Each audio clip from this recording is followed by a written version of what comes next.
Mahigpit na hawak ng babaeng piloto ang kanyang telepono, halatang inis ang tono ng kanyang boses. May isang binatilyong nagkakalat ng gulo sa pilot's lounge. Kailangan ko ng tao rito, agad-agad. Pumihit siya at hinarap ito, malamig at matalim ang tinig. Lumabas ka, hindi ka nararapat sa kwartong ito. Tinitigan ni Kapitan Esmeralda Silanos si Santiago Romero, isang 16 na taong gulang na binatilyo na kinakabahang iniangat ang guest pass niya habang sinusubukang magpaliwanag. Naghihintay lang po ako sa gabay ko, mahina niyang sabi. Sinabi po niya na pwede akong maupo rito hanggang siya ay bumalik. Wala akong pakialam kung sino man ang nagsabi niyan. Matalim na tugon ni Kapitan Silanos habang nagsasalita na sa kanyang radyo. Security, pumunta kayo agad sa pilot's lounge. May isang hindi autorisadong individual sa loob. Nakatayo lang si Santiago, nanginginig sa takot. Umupo lang naman siya at nanood ng palabas habang naghihintay. Paano naging mali iyon? Ito si Santiago, isang matalinong binatilyo na may malalaking, mausisang mga mata at isang isipan na sabik matuto. Suot niya ang isang espesyal na badge na sumisimbolo ng malaking personal na tagumpay. Nakuha niya ang kanyang pwesto sa Solaris Airlines Career Exploration Program matapos talunin ang napakaraming aplikante sa pamamagitan ng isang sanaysay na puno ng kanyang habang buhay na pagmamahal sa abyasyon. Mula pagkabata, kayang-kaya na ni Santiago tukuyin ang mga eroplano batay sa tunog ng kanilang mga makina. Gumugugol siya ng maraming oras sa pagguhit ng mga detalyadong diagram ng mga kontrol ng eroplano at palaging nakadungaw sa bintana ng kanyang silid, manghang-mangha sa mga eroplanong dumaraan sa himpapawid. At ngayon, narito siya, nakatayo sa isang lounge na para lamang sa mga profesional na piloto. Puno ng kaba at pananabik ang kanyang dibdib. Naupo siya, sinusubukang mag-relax habang nakatutok ang mga mata sa isang dokumentaryo tungkol sa kasaysayan ng komersyal na paglipad. Ganoon siya ka-focus, kaya't hindi niya namalayang biglang bumukas ang pinto. Pumasok ang isang babaeng nakasuot ng malinis na uniforme ng piloto. Kumikislap ang gintong guhit sa kanyang balikat, mga simbolo ng katandaan at karanasan sa paglipad. Siya, si Kapitan Esmeralda Silanos, isang puting piloto na mahigit 20 taon nang lumilipad para sa Solaris Airlines. Nagbago ang kanyang ekspresyon nang makita si Santiago. Sandaling lumitaw ang pagkalito sa kanyang mukha, pero agad na napalitan ng paghihinala. Dumiretso siya kay Santiago, bawat hakbang ay mabigat sa paghuhusga, parang sampal ang kanyang mga salita. Ikaw, sino ang nagpahintulot na pumasok ka rito? Bakit ka nakaupo sa pilot's lounge? Nagulat si Santiago, agad tumayo, kumakabog ang dibdib, sinubukang maging kalmado at magalang. Kumusta po ma'am? Ako po si Santiago Romero. Kasama po ako sa Career Exploration Program ng Solaris. Naghihintay lang po ako sa gabay ko. Tumaas ang kilay ni Kapitan Silanos, bahagyang ngumiti ng may pangungutya. Career program o ano paman, hindi para sa gaya mo ang lugar na ito. Hindi ka dapat nandito, lumabas ka na. Parang pinagsakluban ng langit at lupa si Santiago. Dahan-dahan niyang itinuro ang kanyang ID badge para magpaliwanag pa. Pero ma'am, pinayagan po ako. Si Miss Reynolds po mula sa HR ang nagdala sa akin. Hindi pa man siya natatapos magsalita. Bigla nang hinablot ni Silanos ang kanyang badge mula sa leeg.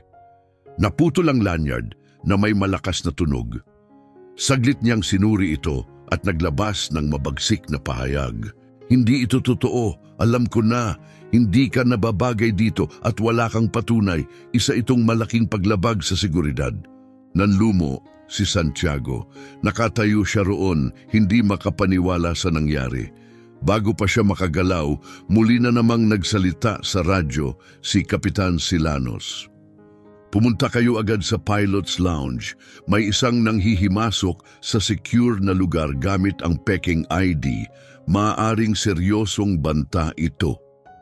Nanginig ang katawan ni Santiago na puno na ang pasilyo ng mga nakikitinging staff na naakit sa lumalalang eksena.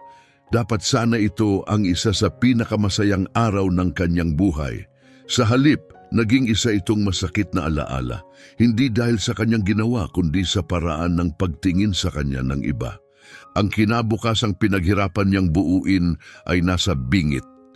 Ang kanyang pangarap ay nilalapastangan, hindi dahil sa kabiguan, kundi dahil sa pagkiling. Nanatili siyang nakatayo sa sahig, halos pumatak na ang luha na pilit niyang pinipigilan. Sa kaibuturan niya, alam niyang ito ay simula pa lamang ng isang mas malaking laban.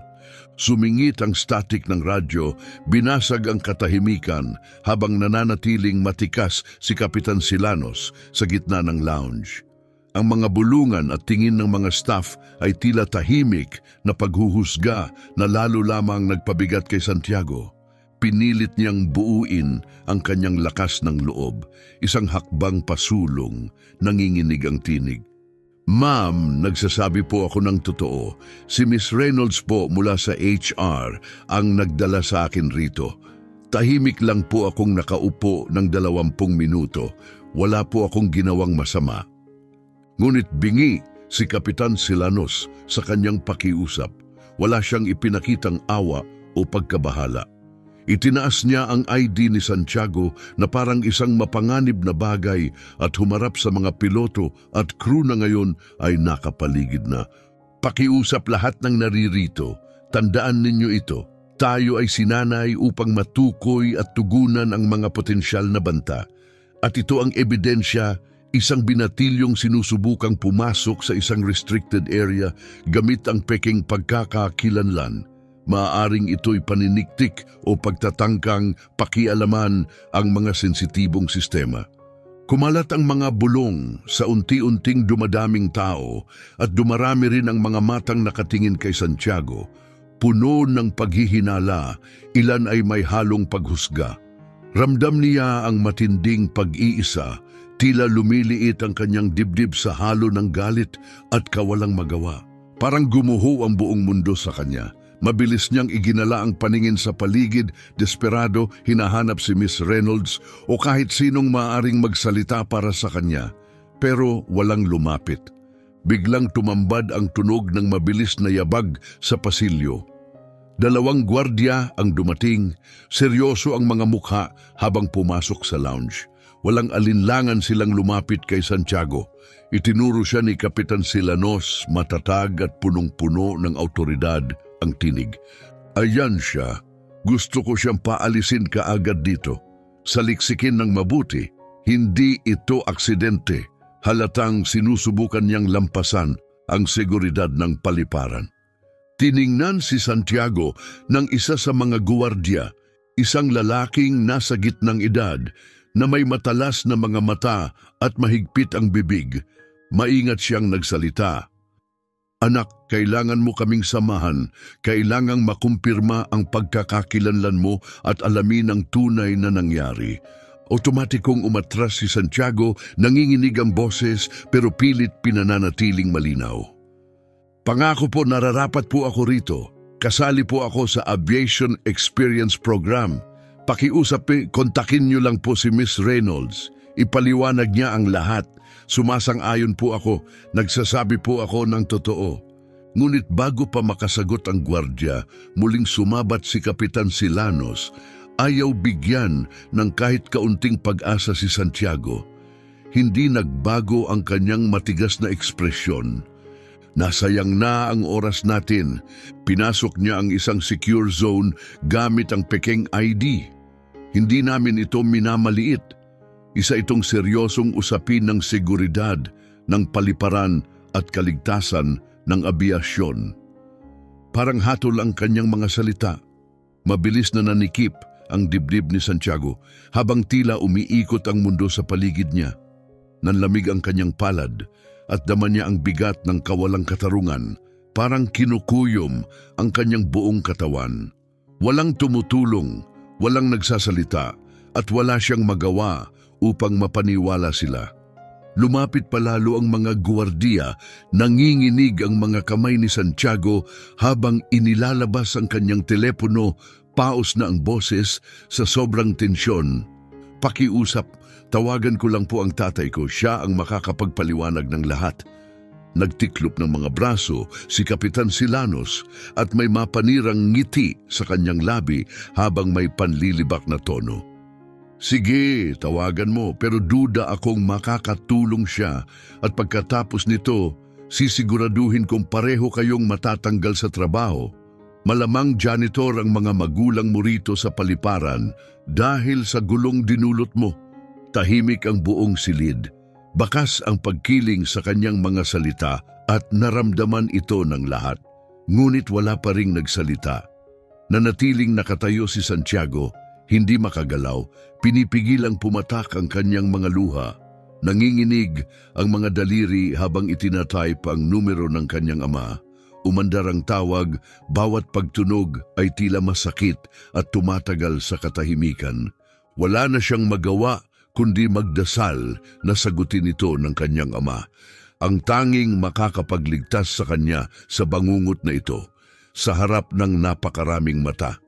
Habang patuloy ang pagring ng tawag, lalong sumisikip ang dibdib ni Santiago. Hindi niya inaalis ang tingin sa screen ng telepono, taimtim na nagdarasal na marinig ang boses ng kanyang ama.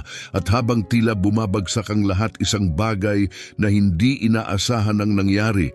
Biglang bumalik sa kanyang isip ang mga alaala, mainit at nakaaaliw, na pansamantalang nagpapaluwag ng bigat ng kanyang sitwasyon. Naalala niya na parang kahapon lang ang unang beses na siya ay sumakay ng eroplano. Ika-6 na kaarawan niya noon, katatanggap pa lang ng kanyang amang si Roberto Romero ng isang mahalagang posisyon sa Federal Aviation Administration.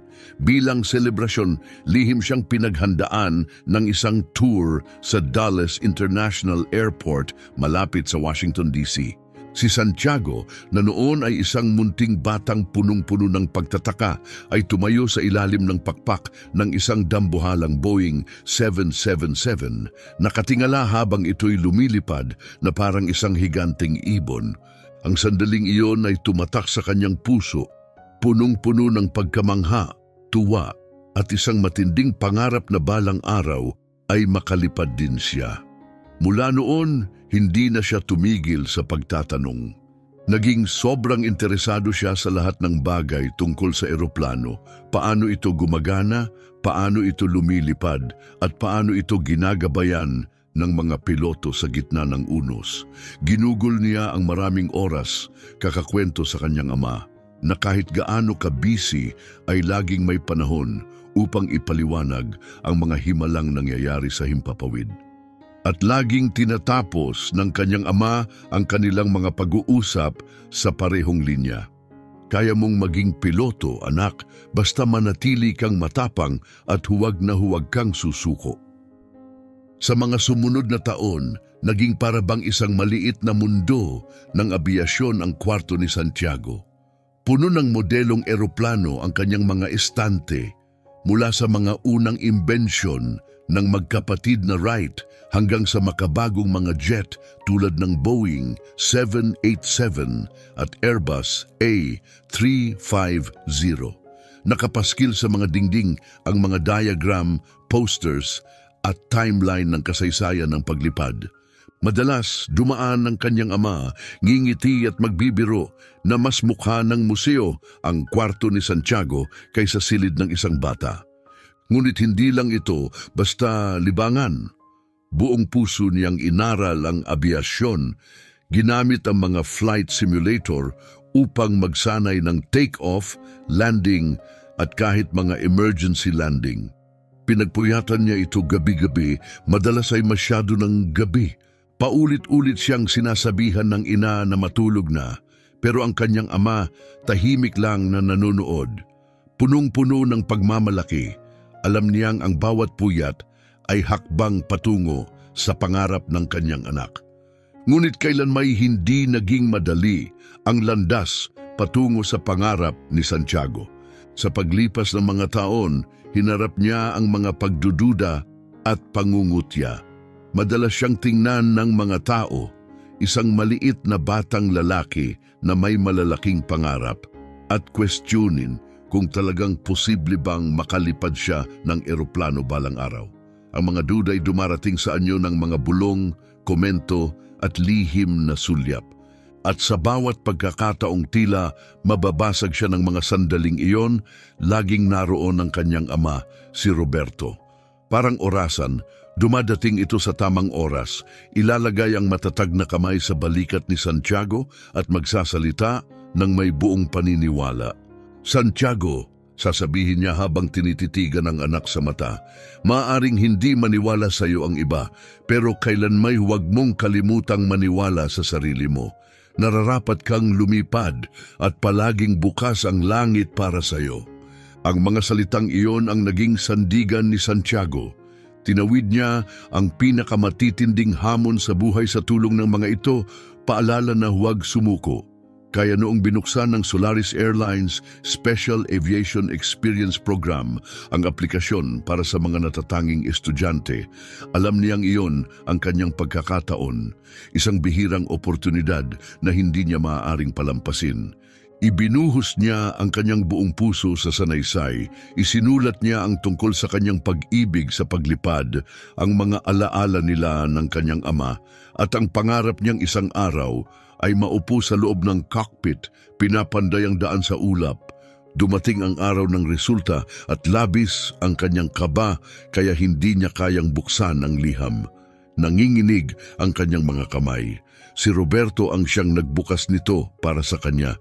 May ngiting abot tenga at luha sa mga mata, humarap siya kay Santiago at sinabing, "Nagawa mo, anak. Ikaw ang napili mula sa daan-daang aplikante." Napaluhod si Santiago sa bisig ng kanyang ama, hindi lang dahil sa tuwa kundi sa sukdulang ginhawa na sa wakas nakita at pinahalagahan ang kanyang mga taon ng pagsisikap, pagmamahal at pag-asa. Iyon ang lahat para sa kanya. Hindi lang ito tagumpay, ito ang patunay na siya'y may puwang sa mundong kanyang pinapangarap. Ngunit kahit sa kanyang pinakamatamis na imahinasyon, hindi niya inakala na ang unang araw ng programa, araw na dapat ay simula ng isang napakagandang paglalakbay, ay mauuwi sa isang karanasang napakasakit. Ang lamig ni Kapitan Silanos, ang kanyang di pagtitiwala at ang halos lantad niyang pagkiling ay parang mga talim na pumuputol sa pangarap na binuo ni Santiago habang buhay. Bawat salitang binitiwan niya, bawat tinging ibinato ay may iisang mensahe na sa kanyang paningin, ang batang gaya ni Santiago ay hindi nararapat dito, na ang kanyang kulay at pinagmulan ay laging magiging hadlang. Mahigpit na hawak ang kanyang telepono, pilit pinanatiling matatag ni Santiago ang sarili. Nilunok niya ang bukol sa kanyang lalamunan, paulit-ulit sa isip ang tinig ng kanyang ama. Paalala na may karapatan siyang mangarap at may mas matibay siyang dahilan upang ipaglaban ito. Sa sandaling iyon, napagtanto niya, hindi lang ito basta hindi pagkakaunawaan. Isa itong pagsubok, isang labanan para sa kanyang kinabukasan. At kahit gaano pa ka-inosente o ka-unfair ang sitwasyon, naniwala pa rin siyang darating ang kanyang ama upang iligtas siya mula sa bangungot na ito. Ngunit ang alaalang panandaliang naging kanlungan niya ay nawasak muli nang marinig niyang muling umaling-awngaw ang mabibigat na yabag sa silid. Dalawang panibagong security officer ang pumasok, nakasuot ng kulay abong uniforme, matalim ang mga mata at hindi mabasa ang ekspresyon. Pinagmasdan nila ang lounge, malamig ang mga titig at agad na itinuon kay Santiago na para bang isa siyang seryosong banta. Hindi na siya nag-isip, atras siya ng isang hakbang. Wala naman siyang ginawang mali, pero bigla siyang nakaramdam na parang isa siyang kriminal.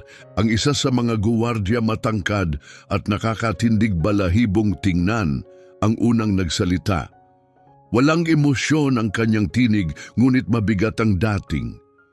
"Binata, ipaliwanag mo agad ang sarili mo. Paano ka nakapasok sa pilot's lounge?" Kumakabog ang dibdib ni Santiago habang sinusubukang pakalmahin ang paghinga. Bagaman natatakot, pinilit niyang maging mahinahon upang makapagsalita.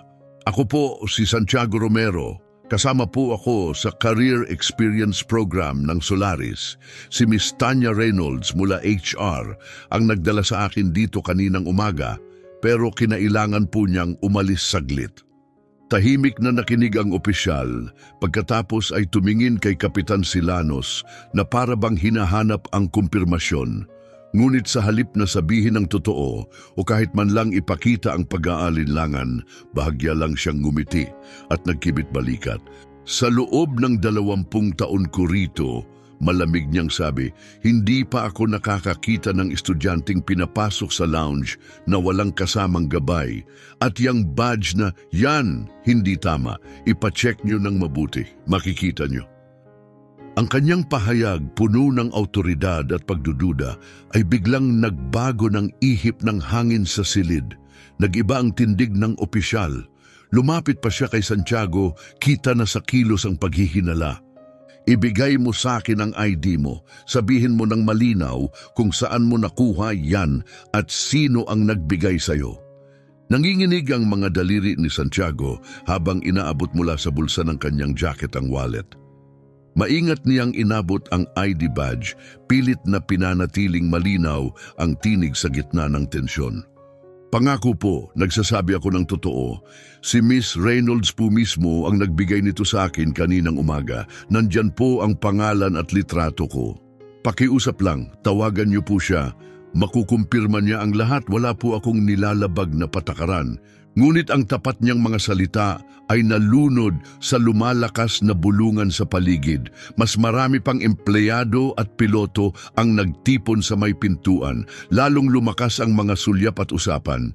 Tinitigan nila si Santiago na para bang sapat na ang itsura niya para husgahan. Walang nagsalita para sa kanya.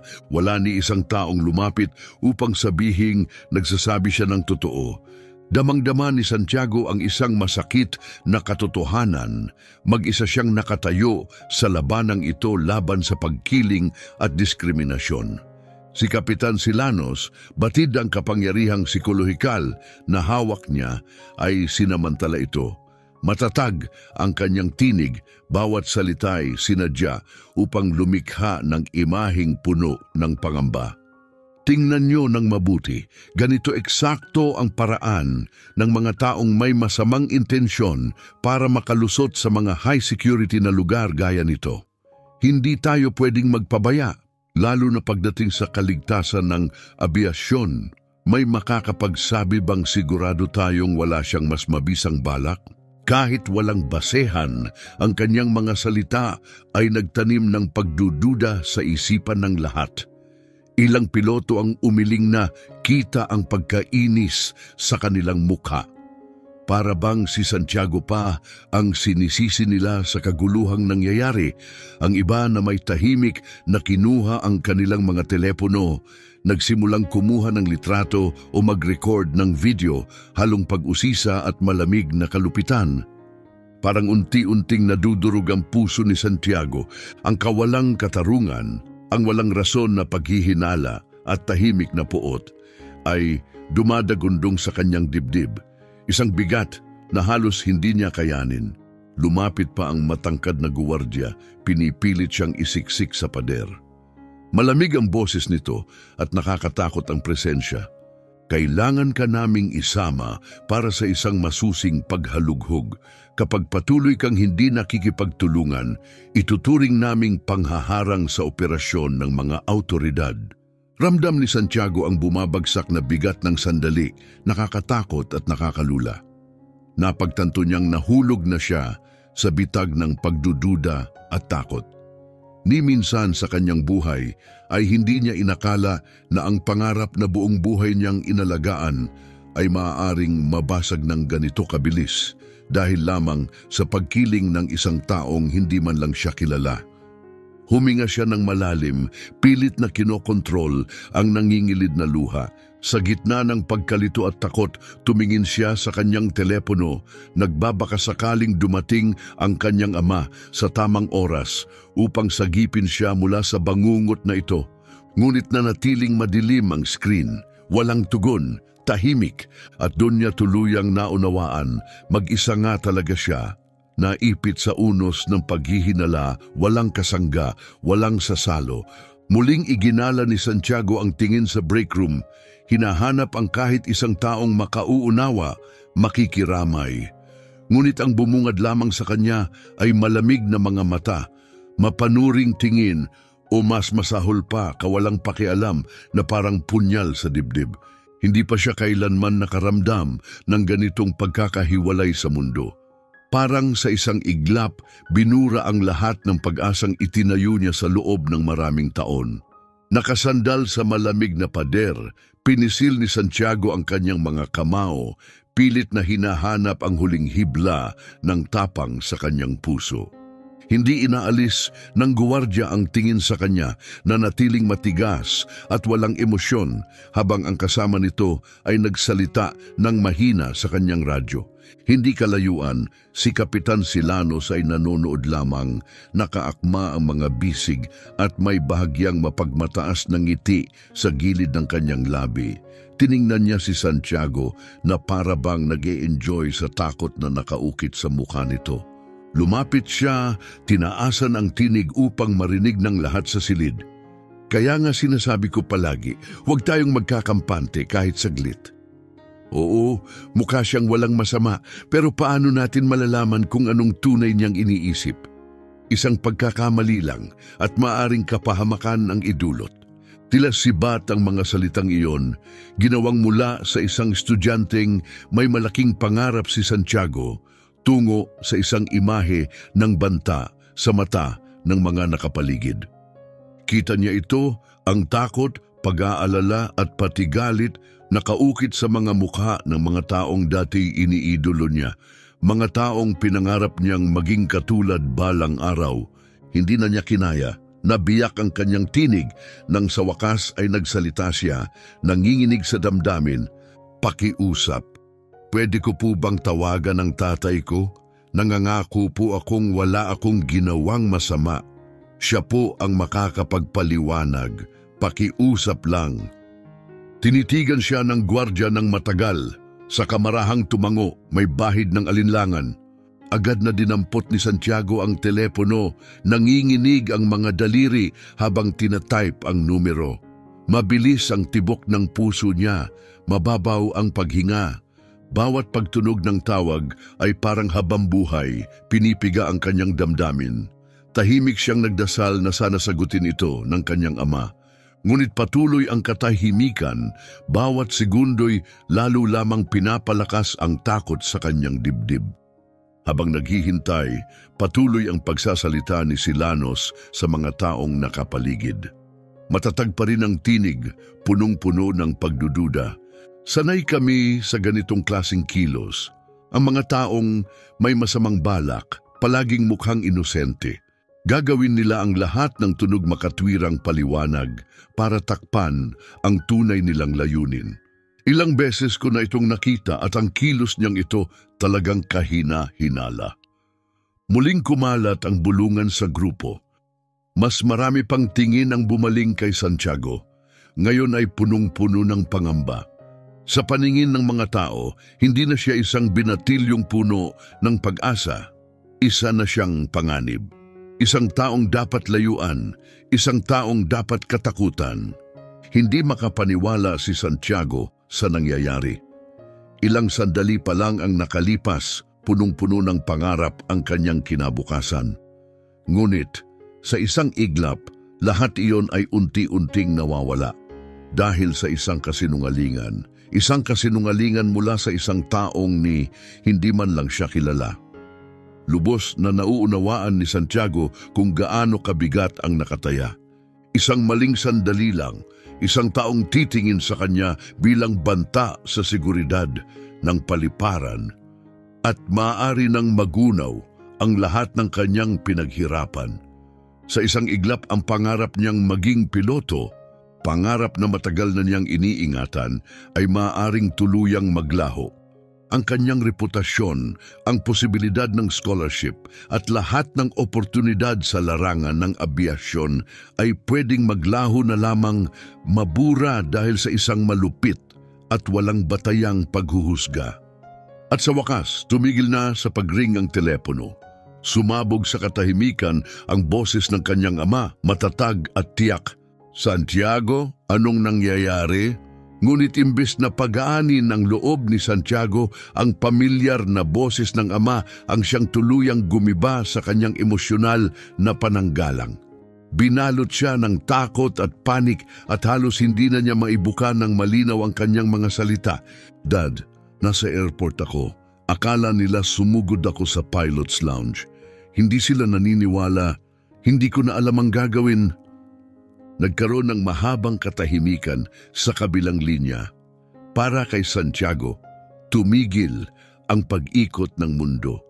Pagkatapos, sumagot ang kanyang ama, kalma, malinaw at punong-puno ng determinasyon. Santiago, makinig ka, manatili ka lang dyan, papunta na ako ang bahala rito. Sa ilang simpleng salitang iyon, bumuhos ang luha ni Santiago. Ang bigat ng lahat ng tiniis niya ay biglang kumawala.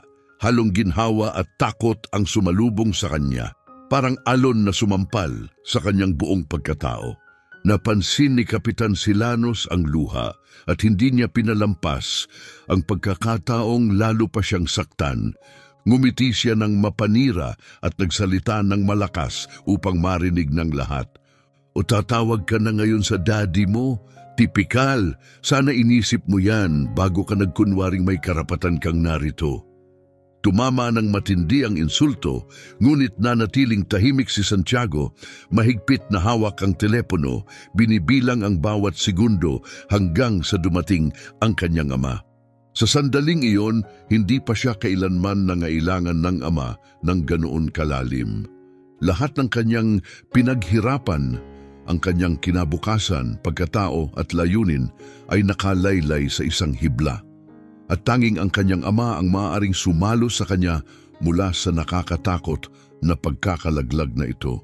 Ngunit habang naghihintay siya, patuloy pa rin ang pag-etyo ng malulupit na salita ni Silanos sa kanyang isipan. Bawat isa'y mas matalim kaysa sa huli. Sa halip na gumaan ang sitwasyon, lalo pang lumala ang mga tingin sa kanya. Lalong lumalim ang paghuhusga sa paligid. Nakita ni Silanos ang kahinaan niya at tulad ng isang mandaragit, tinarget ito. Pumwesto siya sa gitna ng break room, nakatindig ng matikas at tinaasan palalo ang boses, tila isang hukom na magpapataw ng hatol. Pinagmasdan niya ang buong silid sa katinitigan si Santiago ng malamig. Tinaasan palalo ang boses upang masiguradong maririnig pa sa labas ng kwarto. Gusto kong maintindihan ng lahat kung gaano ito kaseryoso. Hindi lang ito simpleng pagkakamali na pwede nating isantabi. Hindi lang siya basta napadpad sa restricted area. Maaaring isa siyang industrial spy, maaaring sinusubukan niyang magnakaw ng kumpidensyal na impormasyon mula sa ating airline. Bumagsak ang katahimikan sa silid parang makapal na usok. Nanginig si Santiago, mabilis ang tibok ng kanyang puso, napatigil ang kanyang paghinga. Isang espiya dahil lang nakaupo siya sa pilot's lounge habang nanonood ng dokumentaryo? Paanong umabot sa ganito kabaliwang sitwasyon? Sa isang iglap, mula sa pagiging abalang estudyante, naging banta siya sa lahat. Hindi lang sila nagagalit o nagdududa ngayon, alarma na ang nararamdaman ng mga tao. Lalong lumakas ang mga bulong-bulungan. Mas marami pang mata ang bumaling sa kanya, punong-puno ng pagkabahala at hindi paniniwala. Sa sandaling iyon, para bang dinudurog ang dignidad ni Santiago sa ilalim ng mga tingin at bulong, nilalapastangan ng tahimik, ngunit malupit na paghusga. Ngunit hindi pa roon tumigil si Silanos, lalo pang tumalim ang kanyang boses, may halong panlilibak at lason. Tumawag daw siya sa mga magulang niya. Ano sila, janitor dito sa airport? Baka doon nagsimula to. Pinapasok nila ang anak nila habang kunwari naglilinis. Sino ba talaga ang may alam kung ano ang totoo nilang pakay? Biglang may mga nagtawanan sa paligid. May ilan pang nagkatinginan, halatang may sinasadyang panunuya. Kumalat ang mga ngising mapanghamak na parang apoy na mula ang mukha ni Santiago sa hiya. Nanginginig ang buong katawan niya, hindi na dahil sa takot, kundi dahil sa galit at kahihiyan. Pinisil niya ng napakatindi ang kanyang mga kamao hanggang sa bumaon na ang mga kuko sa balat. Pilit na pinipigil ang luhang nagbabanta ng bumagsak at ang lalong nagpabigat sa sakit, ang lalong tumarak sa kanyang puso ay nang isinama ni Silanos sa kanyang pangiinsulto ang ama niya. Si Roberto Romero, hindi lang basta tatay niya, siya ang taong pinakamingha niya. Isang lalaking buong buhay ay inialay sa abyasyon, nagsilbi ng dekada para sa kaligtasan ng lipad, at naging haligi ng integridad at dangal. Si Santiago mismo ang nakasaksi kung paano ito humarap sa mga emerhensya ng may tapang, kung paano ito nagsolusyon ng mga imposibleng problema kahit walang tulog, at kung paanong laging inuuna ng kanyang ama ang kabutihan ng iba. At ngayon, maririnig niyang ganun-ganun na lang itong ininsulto ni Silanos. Itinuring na isa lang janitor, ginawang biro para lang may pagtawanan ng lahat. Higit pa iyon sa kaya niyang tiisin. Doon mismo sa harap niya, pinanood ni Santiago na tila hindi makapaniwala habang si Kapitan Silanos ay walang awang binababa sa katauhan ng lalaking pinakamahal at hinahangaan niya ang kanyang ama sa isang biro lamang. Ang kahihiyan, ang hayagang pag-atake sa dangal at pagkatao ng kanyang ama ay tila isang suntok sa dibdib. Halos gumuho siya. Pero sa kung anong paraan, nanatili siyang nakatayo. Tinitigan niya si Silanos sa mata at kahit may bakas ng sakit sa kanyang mga titig, may apoy rin itong taglay, isang tahimik na tapang. Alam niyang kritikal ang sandaling ito. Kapag nagpakita siya ng kahit kaunting galit o kahinaan, gagamitin niyon ni Silanos, ipapako siya sa krus ng pag-aakalang siya'y may kasalanan. At hindi niya hahayaan iyon. Nahuli ni Silanos ang kanyang titig. Sa isang iglap tila nabigla siya na hindi tuluyang gumuho si Santiago. Ngunit sa halip na umurong, lalo pang tumindi si Silanos. Para bang kailangan niyang patunayan sa iba at higit sa lahat sa sarili niya na tama siya sa lahat ng hinala niya. Muli niyang tinaasan ng boses, punong-puno ng drama at kunwaring pagkaalarma. Isipin niyo na lang kung ano ang pwedeng mangyari kung hindi natin siya naharang ngayon. Isang pagkakamali lang, isang sandaling nakaligtaan at maaaring nalagay sa panganib ang daan-daang pasahero. Kaya't kailangan nating manatiling mapagmatsyag palagi. Sa pagkakataong ito, nagsimula ng tumango ang ilang ulo sa paligid. Ang mga taong kanina ay hindi interesado, ngayon ay nag-uusap-usap na. Ramdam ni Santiago ang ihip ng hangin. Lumalalim, lumalalim, mas madilim kaysa kailanman. Parang unti-unting pinupunit ang kanyang puso. Nilunok niya ang bumabara sa kanyang lalamunan.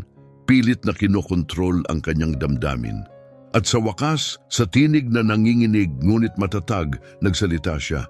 "Ma'am, hindi po ako espiya at hindi po janitor ang mga magulang ko. Pakiusap, tigilan niyo na po ang pangiinsulto sa kanila." Ngunit ang tapat niyang pakiusap ay tila lalong nagpasaya kay Silanos. Ngumiti siya ng malamig at nagsalita sa tonong puno ng pekeng inosente. "Ay, hindi naman ako nangiinsulto. Naglalatag lang ako ng posibilidad. Minsan kasi masakit lang talaga ang katotohanan." Halos hindi na siya kayang suportahan ng kanyang mga binti. Nanginginig ang buong katawan niya, hindi na dahil sa takot, kundi dahil sa galit na hindi niya maibulalas. At kahit ganun, hindi siya bumigay. Pinilit niyang manatiling matatag, hindi lang para sa sarili niya, kundi para sa kanyang ama, na palaging nagturo sa kanya na ang tunay na lakas ay makikita sa kung paano ka manindigan sa gitna ng kawalan ng hustisya. kaya't nanatiling tahimik at nakatayo si Santiago, kinukuyom ang bawat salitang parang lason ni Silanos at tiniis ang lamig ng pagtanggi ng mga tao sa paligid niya. Wala na siyang magawa kundi maghintay. Hintayin ang kanyang ama, hintayin ang pagwawakas ng bangungot na ito. Paulit-ulit niyang inuusal sa sarili, kaunting tiis na lang, kailangan kong maging matatag. Dahil sa kaloob-looban niya, alam niya, hinding-hindi siya pababayaan ng ama niya.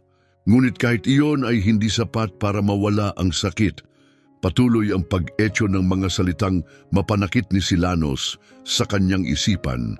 Bawat isa ay parang talim. Ang bawat matang nakatingin sa kanya ay tila mga tanikala, mahigpit na bumabalot sa kanyang dibdib, lalo pang humihigpit habang tumatagal.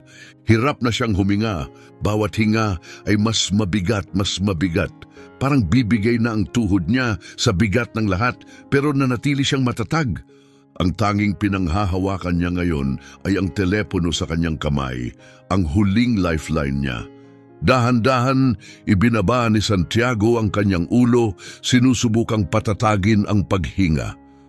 At sa nanginginig na mga daliri, muli niyang denial ang numero ng kanyang ama. Bawat beep ng linya ay parang kulog, lalong nagpapakaba sa kanyang dibdib.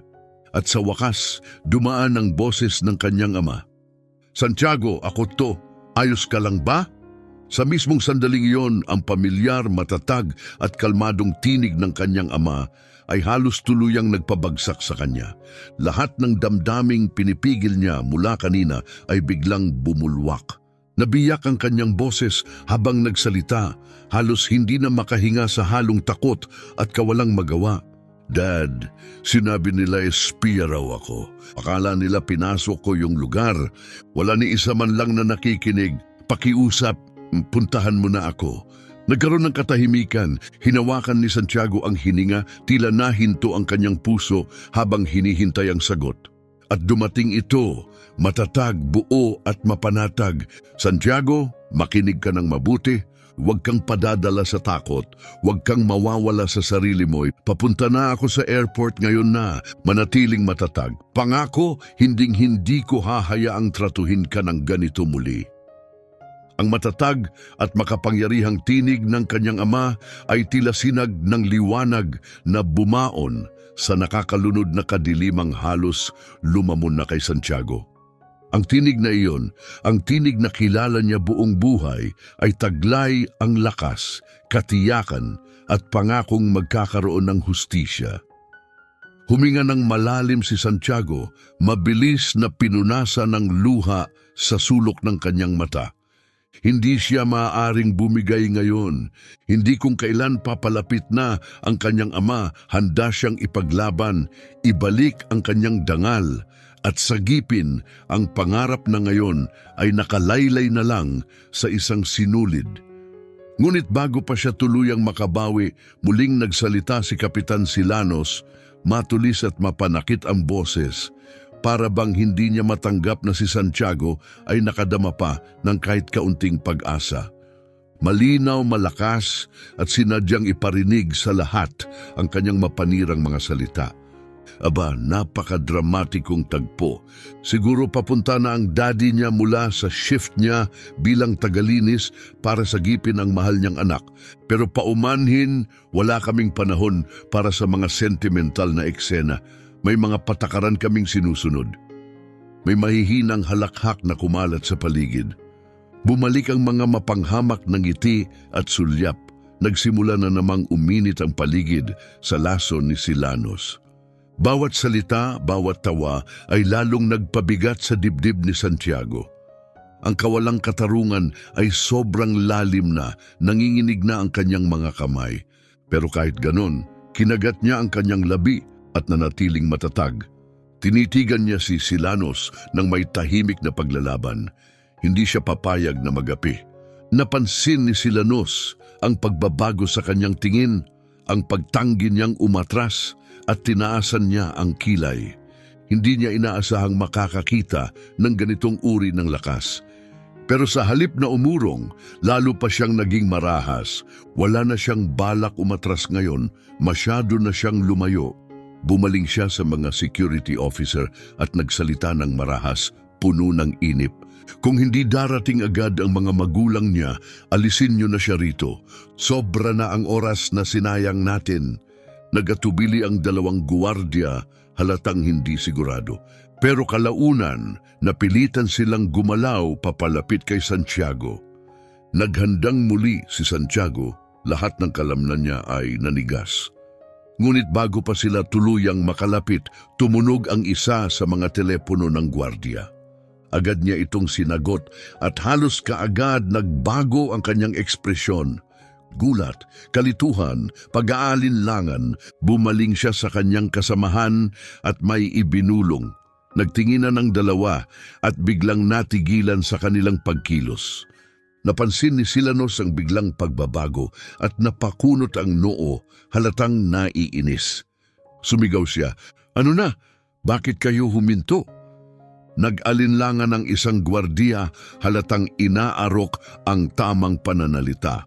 Sa wakas, nagsalita siya, mababa ang boses, ngunit sapat para marinig ng buong silid. "May natanggap kaming abiso na isang matataas na opisyal mula sa FAA ang papunta rito. Gusto nilang sila mismo ang humawak ng sitwasyon. Inutusan po kaming maghintay." Sa ilang segundo, tila nabigla si Silanos, bumagsak ang maskara. Pero mabilis din siyang nakabawi at may mapanuyang tawa ang isinagot. "Ang FAA? Talaga hindi na ako makapaghintay kung sinong napakahalagang opisyal ang may oras para lumusong dito para lang sa isang batang ito."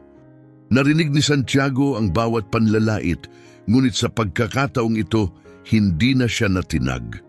Tumindig siya ng mas matuwid. Ang puso niya ay hindi na natitinag, kundi pinatatatag ng katotohanang alam niya kung sino ang paparating. Ang kanyang ama, si Roberto Romero, ang lalaking higit niyang hinahangaan sa lahat. Ang lalaking buong buhay ay inialay para sa kaligtasan sa abyasyon. At ang lalaking ngayoy paparating na hindi lang bilang ama, kundi bilang isang iginagalang na leader na may kapangyarihang tapusin na ang kabaliwang ito. Ang hangin sa loob ng pilot's lounge ay biglang naging mabigat, masikip, parang bagyong paparating. Walang kumikilos, walang nagsasalita. Pati ang mga gwardiya ay natigilan, naiipit sa utos ni Silanos at sa bigat ng bagong balitang natanggap nila. Nanatiling nakatayo si Silanos, nakayakap ang mga braso, ang paay pabigla-biglang tumatapik sa sahig, halatang naiinis. Alam niyang unti-unti na siyang nawawalan ng kontrol. Si Santiago naman patuloy na kumakapit sa nalalabi niyang lakas. Nangangalog pa rin ang kanyang mga tuhod, masakit pa rin ang kanyang dibdib, ngunit hindi siya bibigay. Malapit na ang kanyang ama at bigla, binasag ng static ang katahimikan mula sa radyo ng isang gwardiya.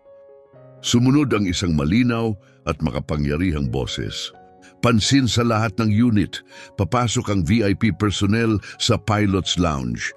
Siguraduhing maayos ang espasyo at maghanda sa pag-asiste." Biglang nanigas ang lahat sa silid. Nagtinginan sila patungo sa pinto. Nagbago ang ihip ng hangin. Mula sa pag-aalinlangan, naging tensyon, naging kaba na tila alon na bumalot sa buong kwarto. Muling bumungad ang mga bulungan. "Sino yon? Bakit ngayon?" Lumalim ang ekspresyon ni Silanos. Lumapit siya sa isa sa mga gwardiya, ang boses ay mababa pero puno ng inis. "Anong VIP ang basta-basta papasok ngayon? May seryosong issue tayo sa seguridad dito. Sinasabi ko sa inyo, paalisin niyo na agad ang batang yan." Ngunit hindi gumalaw ang 2 security officer. Sa halip, umiling sila, matatag ngunit tahimik. Isang mensaheng hindi na kailangang bigkasin ang lumipat sa pagitan nila at ni Kapitan Silanos. "Wala na ito sa iyong kamay." At ilang sandali pa, bumukas ang pinto ng break room ng may lakas.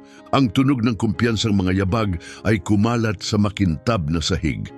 Tumingala si Santiago at sa mismong sandaling nagtama ang kanyang mga mata sa siluetang papalapit sa kanya, sumabog ang kanyang damdamin. Ang kanyang ama, si Roberto Romero, hindi lang basta ama kundi ang administrator ng Federal Aviation Administration. Sa kanyang likuran, isang grupo ng matataas na opisyal ng FAA ang sumunod, pawang nakasuot ng maayos at formal na kasuotan. Ang kanilang presensya'y agad nagbago ng enerhiya sa buong silid. Nagbago ang ihip ng hangin sa isang iglap. Bumagsak ang katahimikan na parang makapal na kurtina. Tumigil ang lahat ng usapan. Lahat ng ulo ay sabay-sabay na lumingon. Sa isang iglap, ang buong kwarto ay tila huminto sa paghinga.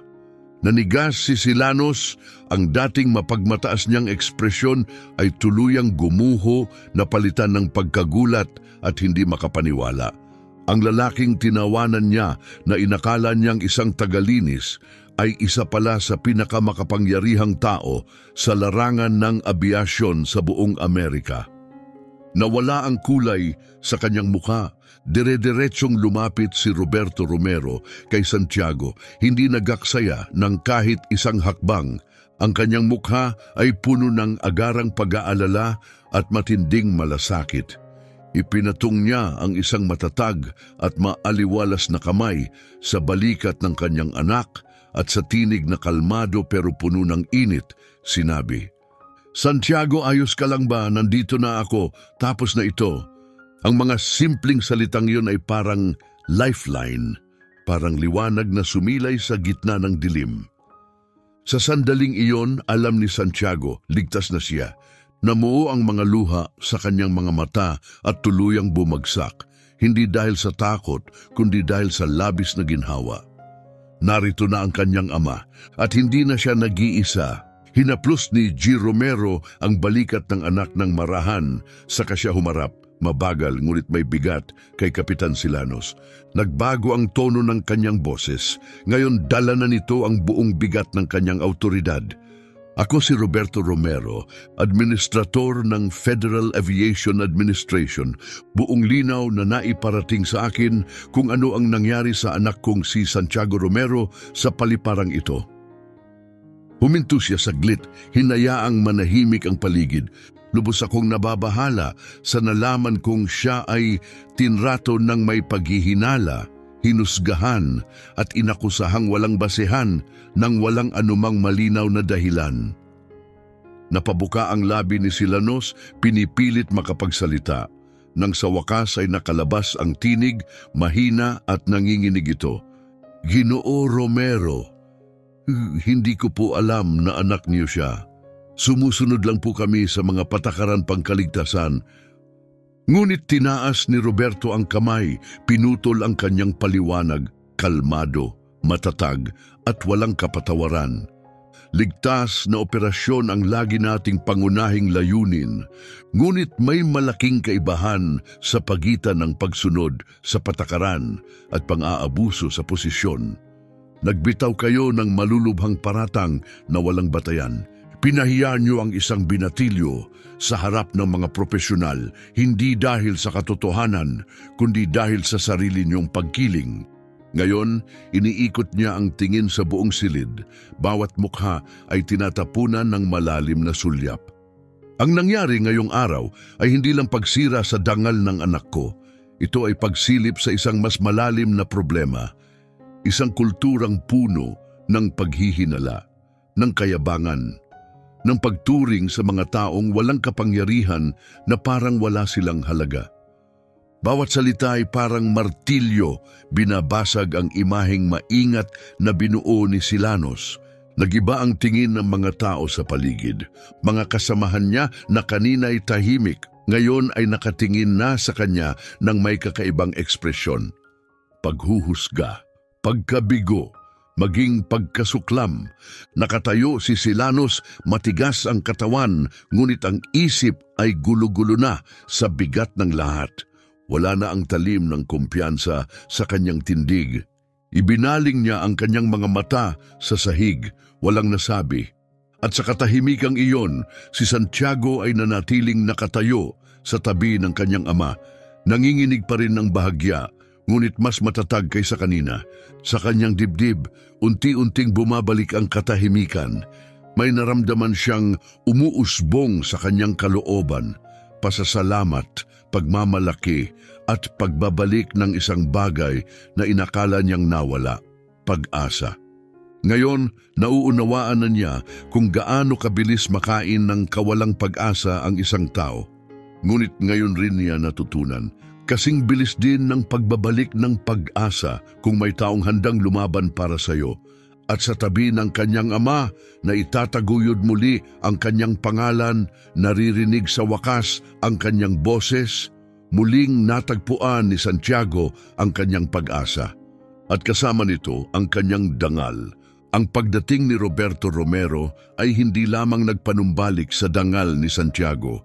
Binago nito ang buong balanse ng kapangyarihan sa silid. Ang bangungot na dinanas ni Santiago, ilang minuto lamang ang nakaraan, ay unti-unting nagiging isang makasaysayang pag-ikot ng tadhana.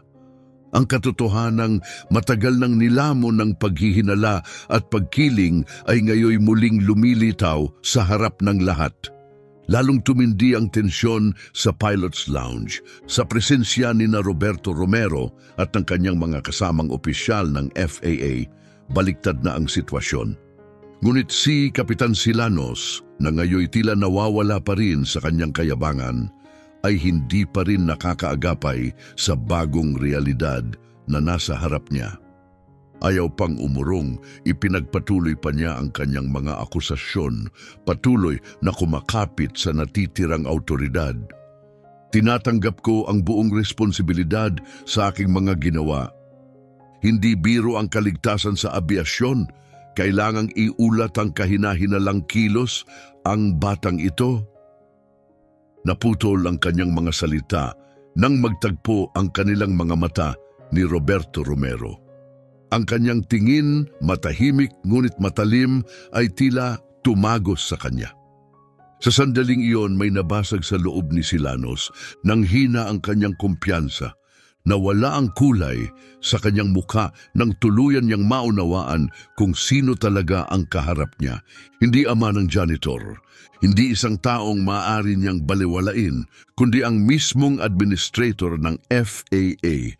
Unti-unting nag-unravel ang lahat ng inaakala niyang kontrolado niya. Ang kapangyarihang hawak niya kanina ay natunaw, napalitan ng gulo at takot. Ang babaeng kaninang matikas ang tindig ay ngayoy tuluyan ng natahimik sa harap ng katotohanan. Namayani ang katahimikan sa silid. Mga piloto, seguridad, staff, lahat ay nakapirmi. Lahat ng paningin ay tumatalon sa pagitan ni Silanos at Gid Romero. Saksi sila sa isang bagay na hindi nila malilimutan, ang pagbagsak ng isang huwad na autoridad at ang pag-angat ng hustisya. Sa wakas, bumasag ng katahimikan si Roberto Romero. Ang kanyang tinig ay banayad, mahinahon, ngunit may taglay na bigat na hindi maikakaila. Kapitan Silanos, panimula niya, gusto kong marinig ang iyong paliwanag. Ano ang nagtulak sa iyo para paniwalaan mong banta sa seguridad si Santiago? At bakit mo inakalang peke ang kanyang suot na ID? Bumuka ang bibig ni Silanos, ngunit agad ding natigilan ang kanyang mga salita. Ginoong Romero, hindi ko po alam na anak niyo siya. Sinusunod ko lang po ang mga protocol para sa kaligtasan. Ngunit hindi nagbago ang ekspresyon ni Romero. Tumalim palalo ang kanyang tinig. Hindi yan ang tanong ko. Ang tanong ko, ano ang ebidensya mo? Sinasabi mo bang ang isang 16 na taong estudyante kasali sa isang opisyal na training program ay sapat ng banta para maakusahang espiya? Talaga bang naniniwala kang espiya siya? Hindi lang ito insulto kay Santiago, ito'y isang kahihiyan para sa mga programang abyasyon na ilang dekada na nating pinagtibay. Bawat salita ay parang hampas ng martilyo. Ginuguho ang lahat ng dahilan at palusot na gustong itayo ni Silanos. Ibinaling niya ang kanyang tingin sa sahig, tila lumiliit sa bigat ng mga sinabi. Wala na siyang maisagot. Sa paligid, nagsimulang magpalit ng postura ang mga staff. Marami sa mga dating kakampi niya ay ngayon tahimik, gulat at kita ang pagkadismaya sa mukha. Bumaling si G. Romero sa mga security officer at sa tinig na matatag, "Kayo higit sa lahat, dapat ay nauunawaan ang responsibilidad nyo. Hindi kayo narito para sundin ang personal na utos. Narito kayo upang ipagtanggol ang katotohanan at kaligtasan. Ang tratuhin ng isang inosenteng binatilyo na parang kriminal nang walang maayos na investigasyon ay hindi katanggap-tanggap. Inaasahan kong agad itong itatama and ang mga karapatan at dangal ni Santiago ay ibabalik." Napayuko ang dalawang gwardya, halatang nahihiya. Lumapit ang isa sa kanila, ibinaba ang ulo kay Santiago at mahina ang tinig. "Patawad po sa nangyari. Isang malaking pagkakamali po ito." Hindi nagsalita si Santiago, ngunit tumango siya ng magalang. Ang kanyang katahimikan ay may taglay na biyaya at tapang, gaya ng itinuro sa kanya ng kanyang ama. Sa puntong iyon, si Silanos ay tuluyan ng gumuho. Ang kanyang katawan ay nanlambot, ang mga kamay ay bahagyang nanginginig. Ang paghanga at kapangyarihang inipon niya sa loob ng 2 dekada ay naglahong parang bula. Mabilis ang mga pangyayari, ngunit para kay Santiago, tila bumagal ang oras. Hindi lang ito tagumpay, ito'y pagbubunyag. Ngayon buong-buo na niyang nauunawaan ang dating sinabi ng kanyang ama, "Walang sino man ang makakabawi ng dangal mo, maliban na lang kung papayagan mo sila." At mula sa sandaling yon, nangako si Santiago, hinding-hindi niya na muling pahihintulutang may gumawa niyon sa kanya. Ang katahimikang sumunod ay tila walang hanggan. Lahat ng mata ay nakatuon kay Roberto Romero na nakatindig ng matikas, tahimik, hindi matinag, parang haligi ng hustisya sa gitna ng bagyo. Muling ibinaling ni Romero ang tingin kay Silanos.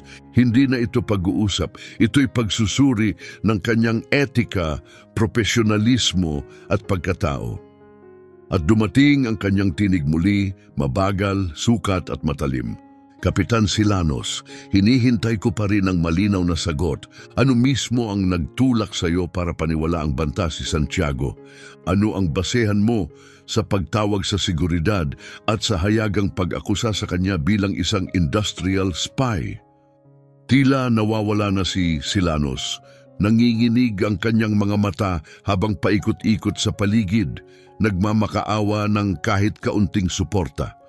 Ngunit ang lahat ng tumambad sa kanya ay malamig na mga tingin at nakabibinging katahimikan.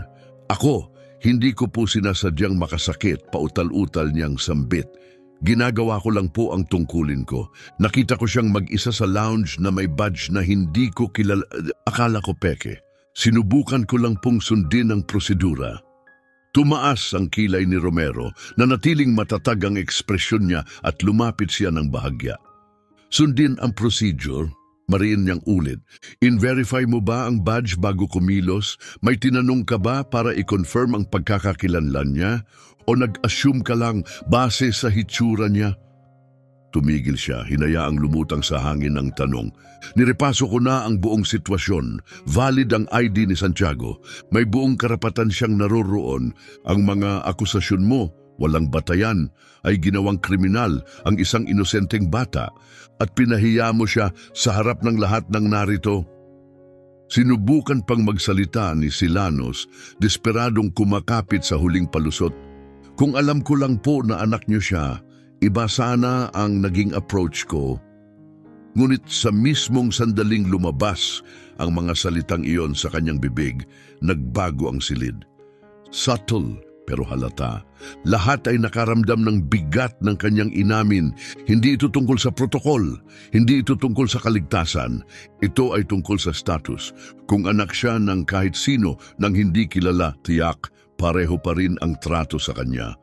At doon naging mas masakit ang lahat. Nanigas si Silanos. Naunawaan niya ang sariling pagkakamali at labis ang kanyang pagsisisi. Ngunit huli na ang lahat. Matagal na tiningnan siya ni Romero bago muling nagsalita. Bumaba ang kanyang boses, ngunit lalong naging mabigat. "Kung hindi anak ko si Santiago, itutuloy mo pa rin sana ang akusasyon, ang kahihiyan, ang parusa. Hindi ka kumilos dahil sa pag-iingat, kundi dahil sa pagkiling. Bilang senior pilot, tungkulin mong isabuhay ang responsibilidad, katarungan at etika. Ngunit ang ipinakita mo ngayon ay puro pagkiling at hindi iyon katanggap-tanggap. Tuluyan nang ibinaba ni Silanos ang kanyang ulo, lulugo-lugo ang kanyang mga balikat, wasak na ang kanyang pride. Sa paligid niya, nakatayo ang mga dating kasamahan, hindi na may paghanga, kundi may malalim na pagkadismaya. Lahat ng respeto na binuo niya sa loob ng maraming taon, naglaho sa isang sandaling hindi malilimutan. Nagpatuloy si Roberto Romero. Ang kanyang tinig ay matatag ngunit maingat at bawat salita ay may bigat ng isang tunay na pinuno. Gusto kong malinaw ito sa lahat ng naririto. Ang FAA ay may zero tolerance sa anumang uri ng diskriminasyon. Sa abiasyon, ang tungkulin natin ay hindi lamang ang tiyakin ang kaligtasan sa himpapawid, kundi pati ang katarungan at respeto sa lupa. Hindi na dapat maulit ang ganitong insidente. Pagkatapos, bumaling siya sa mga opisyal ng FAA sa kanyang tabi at nagbigay ng utos, kalmado ngunit may paninindigan. Hinihiling ko ang isang komprehensibong at agarang investigasyon sa naging kilos ni Kapitan Silanos, lalo na kaugnay ng insidente ngayong araw tungkol sa airport security at kung paano niya tinrato ang aking anak. Ang isyong ito ay kailangang masolusyonan agad. Tumango ang pinuno ng mga opisyal ng FAA nang walang pag-aalinlangan. Samantala nananatiling nakapirmi si Kapitan Silanos, nakayuko, wasak ang dating kumpiyansa. Alam na niya ngayon na ang kanyang posisyon, ang kanyang karera ay nakabitin na lamang sa isang hibla. Nakatayo sa tabi ng kanyang ama, unti-unti nang humuhupa ang bagyong namumuo sa dibdib ni Santiago. Sa pamamagitan ng lakas at makatarungang pamumuno ng kanyang ama, may natutunan siyang mas malalim pa kaysa sa inaakala niya. Ang tunay na tapang ay hindi palaging maingay. Ito ay ang pananatiling matatag at marangal, kahit pakiramdam mong wala ka ng maaasahan. Ang sandaling iyon ay naging isang makapangyarihang aral, hindi lamang kay Santiago, kundi sa bawat isang naroroon. Ipinakita nito ang isang katotohanang dapat nating tandaan. Ang tunay na kapangyarihan ay hindi galing sa titulo o uniforme, kundi sa integridad, respeto at tapang na gawin ang tama. Tumingala si Santiago sa kanyang ama, puno ng paghanga. At sa kanyang puso, tahimik siyang nangako. Kahit saan siya dalhin ng buhay, isasama niya ang parehong lakas at prinsipyo na ipinaglaban ng kanyang ama sa araw na ito. Sa sandaling iyon, lumapit ang isang senior FAA official. May hawak siyang tablet at maingat na bumulong kay G. Romero. Tahimik na nakinig si Roberto, marahang tumango, ngunit hindi kailanman inalis ang tingin kay Kapitan Silanos, na ngayoy mukhang halos hindi na makapagsalita sa bigat ng paparating. Muling bumasag ng katahimikan ang opisyal, Ginoo Romero, sa lahat ng narito, natapos na po namin ang pagsusuri sa security footage ng pilot lounge. May malinaw na tayong ebidensya kung ano talaga ang nangyari. Ikonekta niya ang tablet sa screen ng silid. Nagsimulang tumakbo ang video.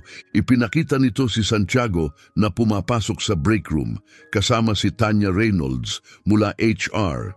Ibinigay ni Tanya sa kanya ang isang valid access badge, malinaw na itinuro kung saan siya uupo at saka siya iniwan.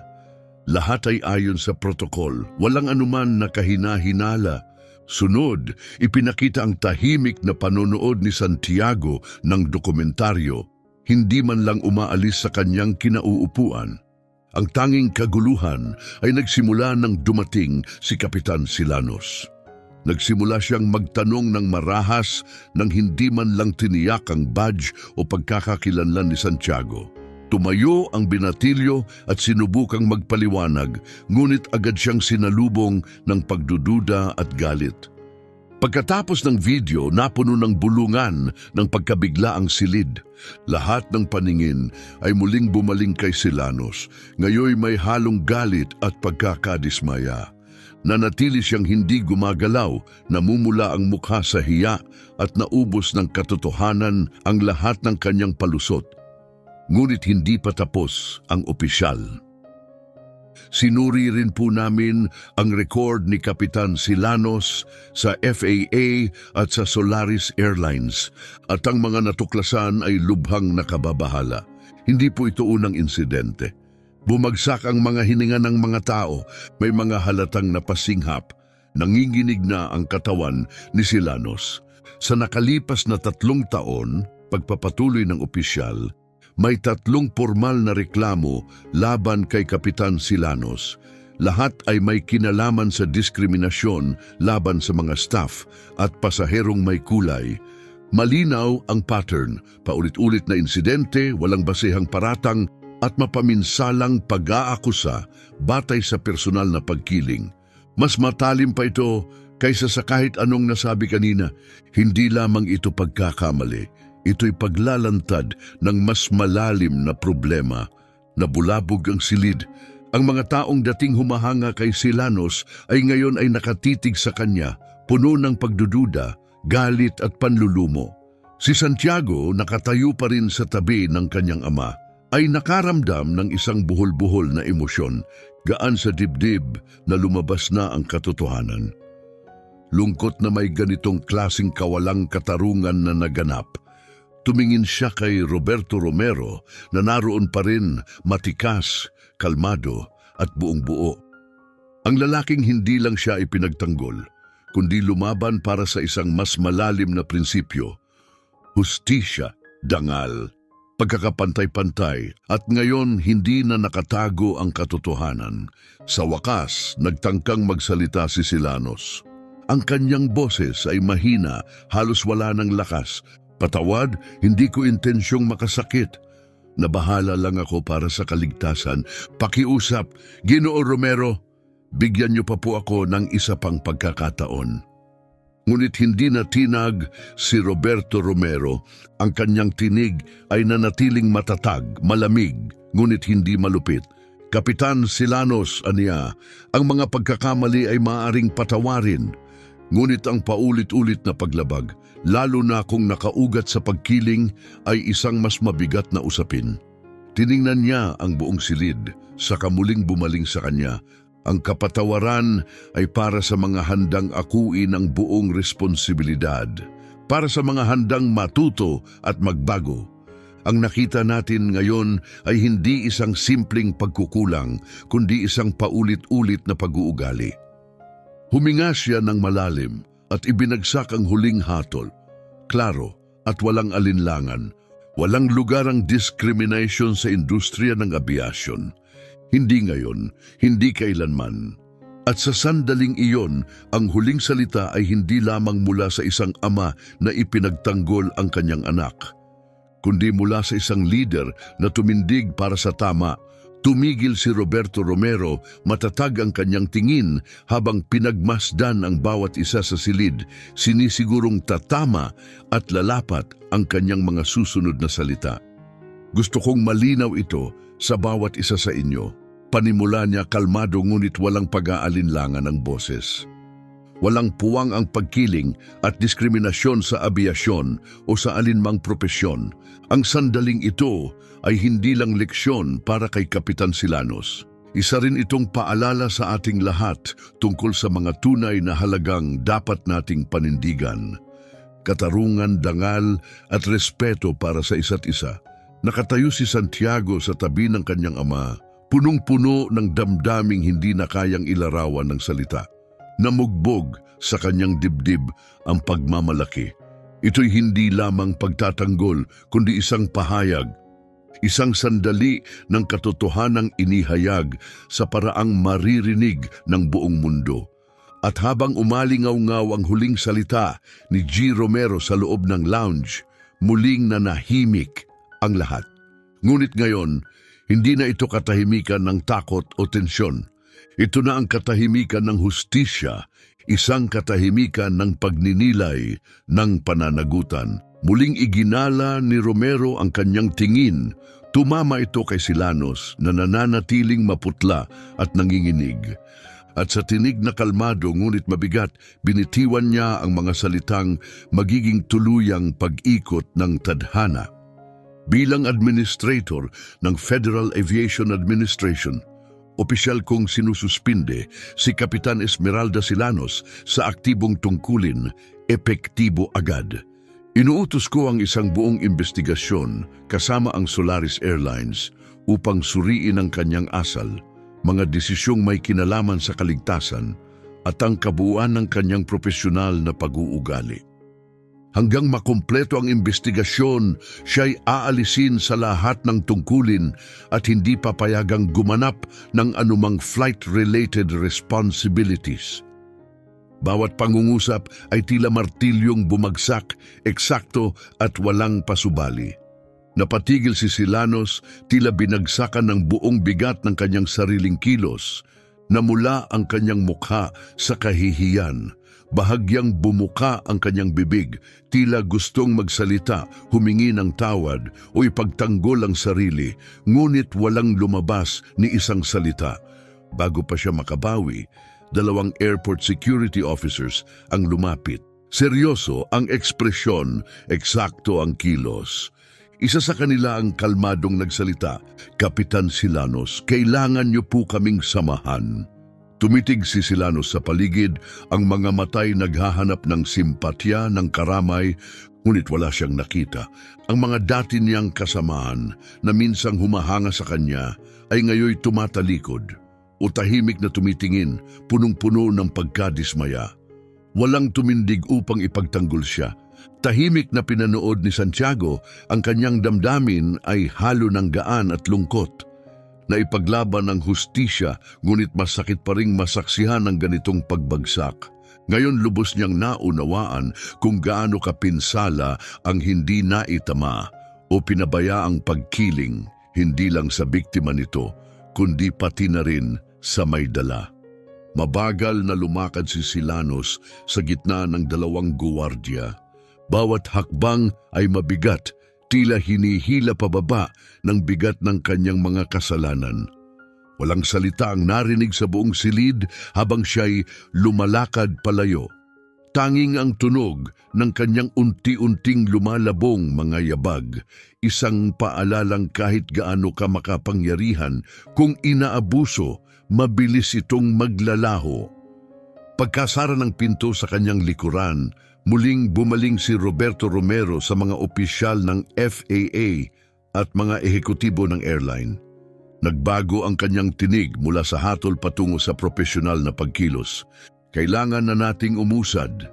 Inaasahan ko ang isang transparent at makatarungang investigasyon, isinagawa ng may bilis at malasakit.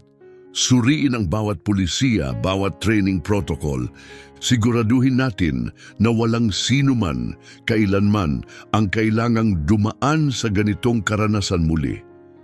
Tumango ang mga ulo sa paligid. Mabilis na kumilos ang team ng FAA.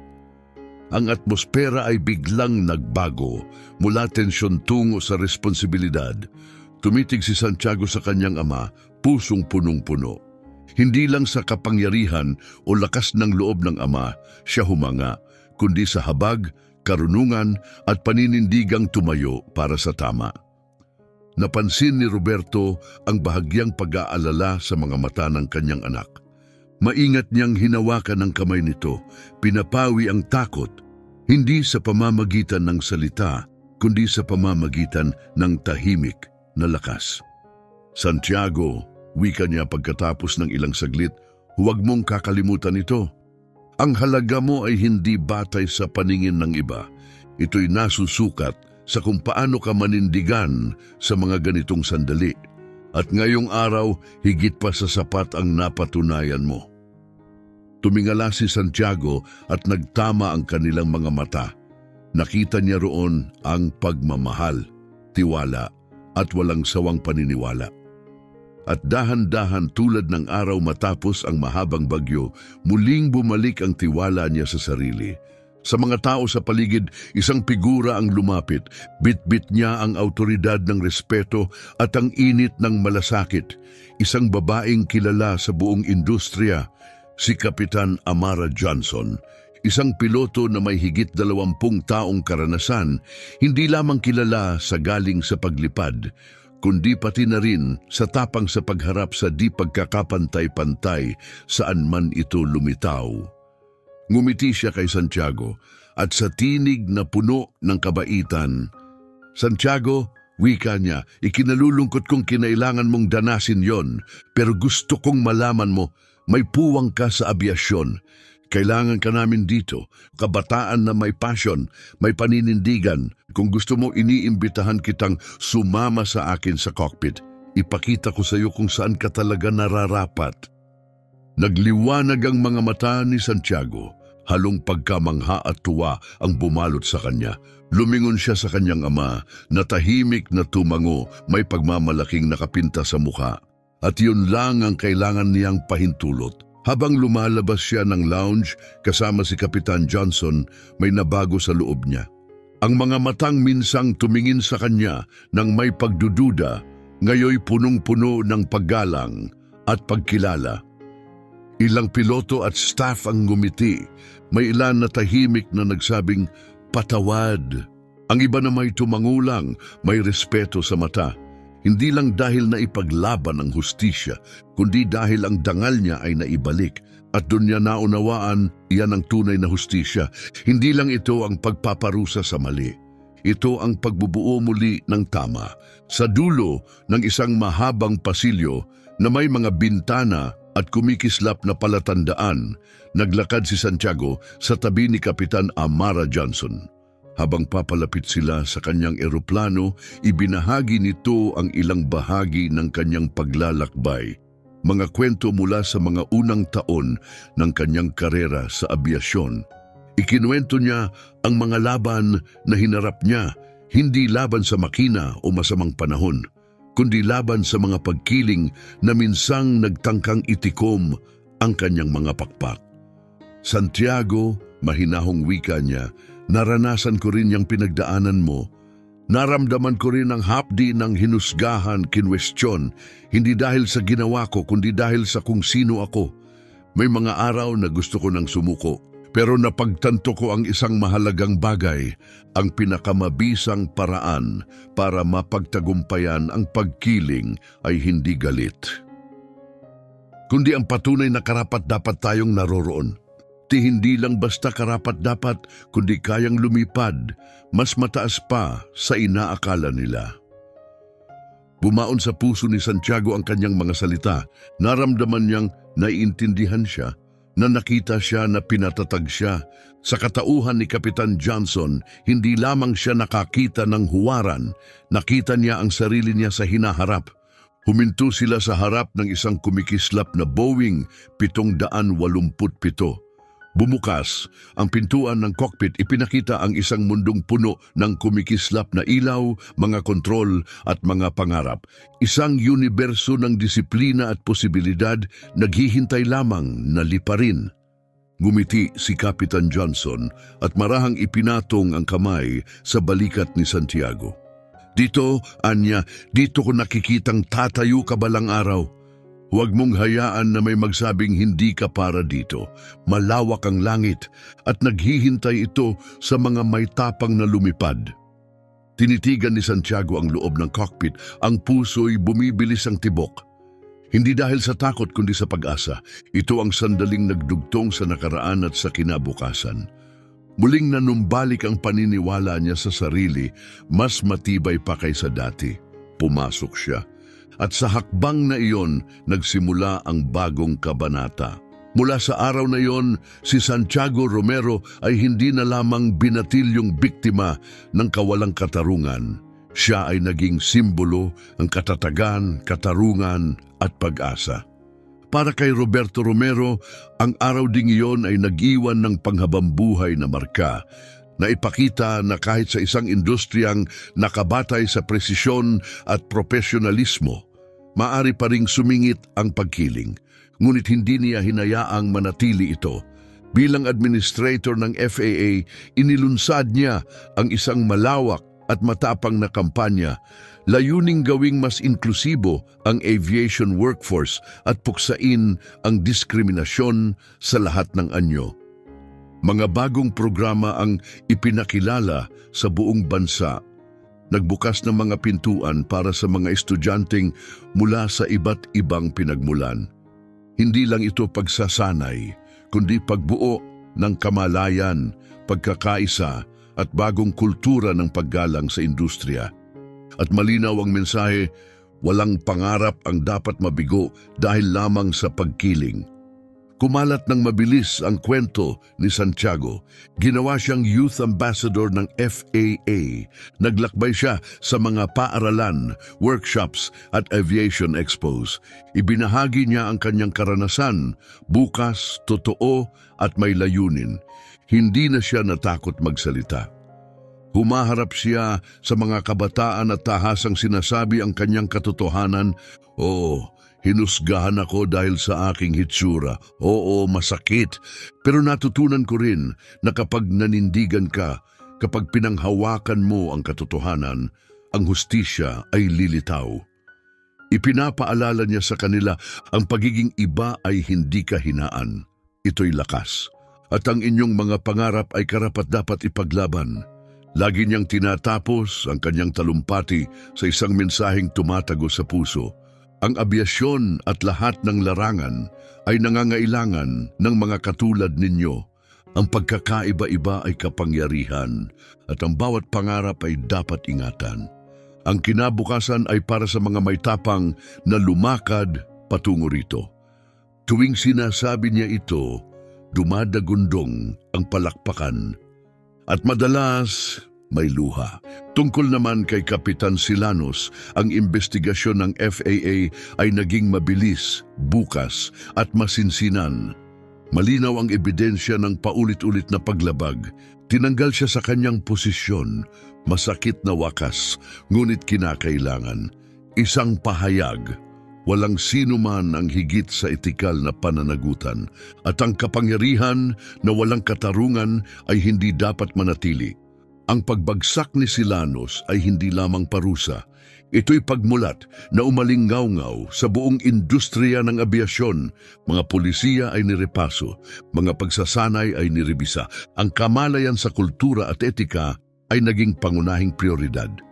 Dahil sa matatag na pamumuno ni Roberto Romero, naging mitsa ang kwento ni Santiago sa isang kilusang tunay na makabuluhan. Ang isang insidente ng kawalang katarungan ay naging pagkilos para sa katarungan. Sa lahat ng ito, nagpatuloy si Santiago hindi na lamang para sa sarili, kundi para sa libu-libong iba pa na tulad niya. Ang kanyang kwento, puno ng sakit, tapang at pagtubos, ay naging kwento nating lahat. Isang paalala kung ano ang kaya nating gawin kapag pinili nating tumindig sa halip na manahimik. Sapagkat maaaring makapangyarihan ang pagkiling, ngunit ang hustisya kapag pinangungunahan ng katotohanan at tapang ay lagit-laging mas makapangyarihan. At ngayon kami bumabaling sa iyo. Naranasan mo na bang masaktan o makakita ng diskriminasyon na usig dahil sa kung sino ka? Kung oo, iniimbitahan ka naming ibahagi ang iyong kwento sa mga komento sa ibaba.